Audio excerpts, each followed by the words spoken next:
Hello friends, welcome back to my channel join mathematics by Kapoor. आज की इस video में समझेंगे गुणनखंड करना। गुणनखंड का इंग्लिश क्या होता है, फैक्टराइजेशन मेथड होता है। पहले भी वीडियो बना दिए हैं, डिस्क्रिप्शन में उसका लिंक है, आप जरूर देख लो, है ना। बहुत सारे बच्चों का डिमांड आ रहा था कि गुणनखंड पे वीडियो जरूर लाएं, ठीक है। तो देखो वीडियो यही है, आप इसे पूरा कंप्लीट देखना, ठीक है। देखो जब भी इस टाइप का इक्वेशन देखने को मिलता है, ठीक है, समीकरण देखने को मिलता है, तब आपको यहां पे बीच में आपको देखना है, बीच का जो टर्म है, ये टर्म को हम लोग हमेशा स्प्लिट करते हैं। और यहां पे देखो ये x की पावर में 2 है, मतलब x का जो आंसर आएगा वो 2x में इसका आंसर आएगा, ठीक है, 2x में इसका आंसर आएगा, ठीक है। इतना बात समझ में आ गया। अब यहां पे देखो ये जो 3 है, 3 क्या है, कांस्टेंट है, ठीक है। तो ये जो 3 है, 3 क्या करेगा, ये आगे वाले 2 के साथ मल्टीप्लाई करेगा, ठीक है। जब मल्टीप्लाई करेगा तो ये हो जाएगा 3 2 जा 6। अब इतना बात समझ में आ गया। वीडियो को जरूर लाइक कर लो और चैनल को सब्सक्राइब कर लो, ठीक है। अब ये देखो 6 को ऐसे 2 नंबर में आपको ब्रेक करने हैं ताकि गुना करने पे 6 आ जाए और जोड़ने पे -7 आ जाए। कैसे 2 नंबर, मतलब किस टाइप का 2 नंबर है भैया, देखो तो यहां पे देखो आपके दिमाग में जरूर आ रहा होगा माइनस अगर 5 कर लूं और माइनस का 2 ले लूं तब ये क्या होगा, ये जोड़ने पे -7 आएगा। ठीक है बच्चा, -7 आएगा, लेकिन इसे गुना करने पे 6 तो नहीं आएगा, है ना। तो आपको ऐसे 2 संख्या लेना है ताकि गुना करने पे 6 मेरा आ जाए और जोड़ने पे -7 आ जाए, है ना।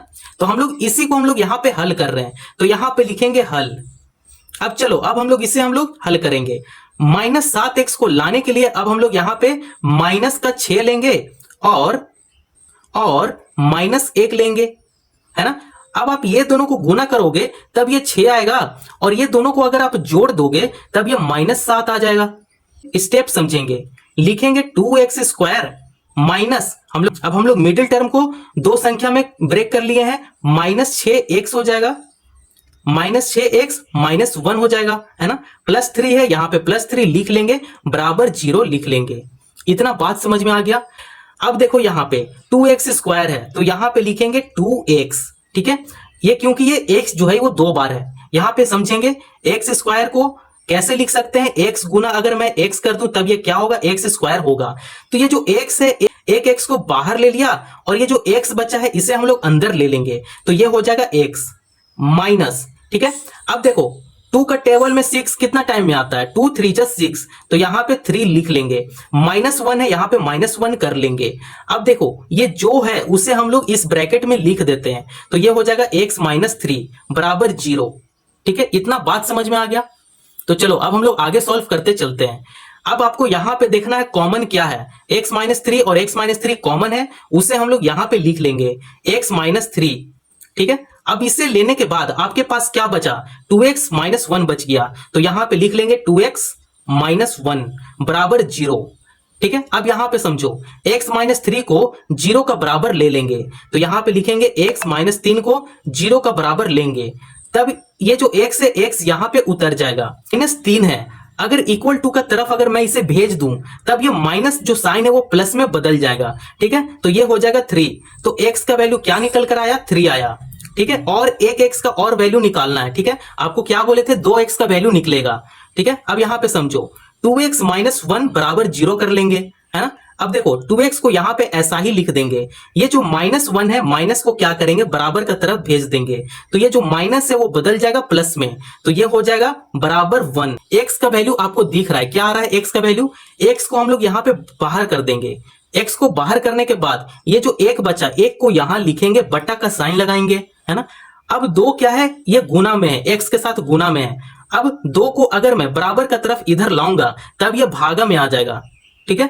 तो इसका आंसर क्या आया, 1/2 आ गया। तो ये 2x का वैल्यू क्या आया, 1x का वैल्यू आया x बराबर 3 आया, और इसका वैल्यू क्या आया है, x बराबर 1/2 आया, है ना। तो आप इस टाइप से इक्वेशन को बहुत ही इजी वे में सॉल्व कर सकते हो। तो चलो क्वेश्चन नंबर 2 को भी समझेंगे क्या है। चलो अब हम लोग क्वेश्चन नंबर 2 को समझेंगे। इस टाइप का इक्वेशन है तो कैसे सॉल्व करना है, इससे पहले क्वेश्चन नंबर 1 में बता दिए हैं, ठीक है। अब यहां पे समझो मिडिल टर्म को यहां पे स्प्लिट करना है, तो ऐसे 2 नंबर क्या लें ताकि उसे गुना करने पे 6 आ जाए और जोड़ने पे 5 आ जाए। तो आप 2 संख्या जरूर आप कमेंट में लिख के अभी भेज दो, तुरंत, ठीक है। तो चलो अब इसे हम लोग सॉल्व करते हैं, समझे। तो देखो ये जो 6 है, 6 क्या करेगा 1 के साथ मल्टीप्लाई करेगा, यहां पे कुछ नहीं है तो यहां पे फिर भी 1 है, ठीक है। अगर इसके साथ मल्टीप्लाई भी करेगा तब ये 6 1 जा 6 आ जाएगा, है ना, कोई दिक्कत का बात नहीं है। अब आपको ऐसे दो नंबर में इसे लेने हैं ताकि गुना करने पे 6 आ जाए और जोड़ने पे प्लस का 5 आ जाए। तो आपको ऐसा दो संख्या लेना है, वो कौन सा संख्या है तो आप जरूर, आपका दिमाग में आ रहा होगा 4 और 2, ठीक है। अगर मैं ये दोनों को जोड़ दूं तब ये आ जाएगा 6, लेकिन अगर मैं इसी को अगर मल्टीप्लाई कर दूं, गुना कर दूं, तब आ जाएगा 4 2 जा 8। देखो तो इसे हम लोग नहीं ले सकते हैं, ठीक है। अब यहां पे लिखेंगे हल। अब ऐसा दो संख्या क्या है आप सोचो, ठीक है। अब यहां पे देखो ऐसा दो संख्या है 2 और 3, ठीक है, 2 और 3। अगर मैं ये दो संख्या को लूं, ठीक है, देख लो 2 और 3, अगर मैं इसे जोड़ भी दूं तब इसका आंसर कितना आएगा 5 आएगा।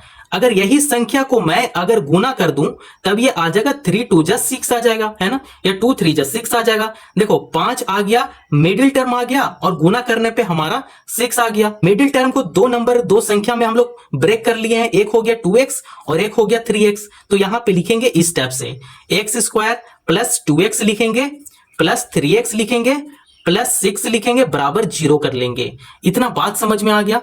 तो चलो अब हम लोग इसे आगे सॉल्व करते चलते हैं। यहां पे देखो, यहां पे देखोगे तो ये x की पावर 2 है, मतलब x गुना x करेंगे तब ये हो जाएगा x² हो जाएगा। बहुत सारे बच्चे ये भी समझते हैं कि अगर मैं x प्लस x कर दूंगा तब ये x² हो जाएगा। नहीं बच्चा, ये बिल्कुल ही गलत है, ठीक है। x प्लस x करोगे तब ये आ जाएगा 2x होता है, ठीक है। बात समझ में आ रहा है। अब देखो यहां पे x की पावर 2 है, यहां पे समझेंगे, ठीक है।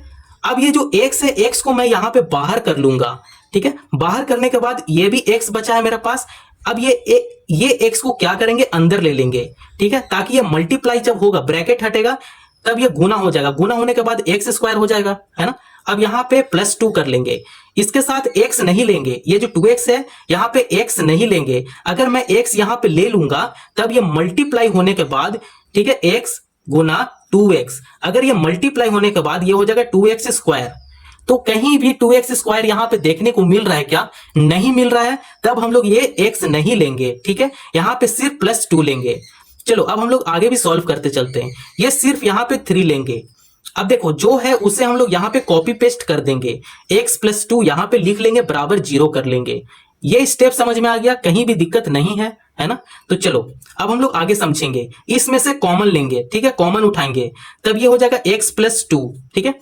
इसे लेने के बाद आपके पास क्या बचा, x प्लस 3 बच गया। तो यहां पे लिखेंगे x प्लस 3 बराबर 0 है, यहां पे बराबर 0 कर लेंगे, है ना। अब देखो x प्लस 2 बराबर 0 करेंगे, ठीक है, x प्लस 2 बराबर 0 ले लेंगे।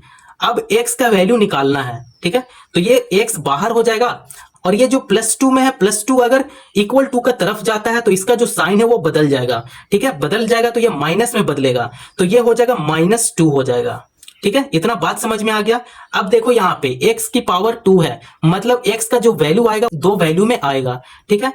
तो देखो अब x प्लस 3 यहां पे लेंगे, x प्लस 3 बराबर 0। अब ये x को क्या करेंगे बाहर कर लेंगे, ये जो प्लस 3 है प्लस 3 को इक्वल टू का तरफ भेजेंगे तो ये जो प्लस में ये माइनस में बदल जाएगा, तो ये हो जाएगा -3, ठीक है। अब x का वैल्यू 2 आया ना, एक x का वैल्यू क्या आया -2 आया, सेकंड का क्या आया -3 आया। तो आप इस स्टेप से बहुत ही इजी वे में आप सॉल्व कर सकते हो, ठीक है। वीडियो पसंद आया हो तो चैनल को जरूर सब्सक्राइब करें और दूसरों को भी शेयर करें। धन्यवाद।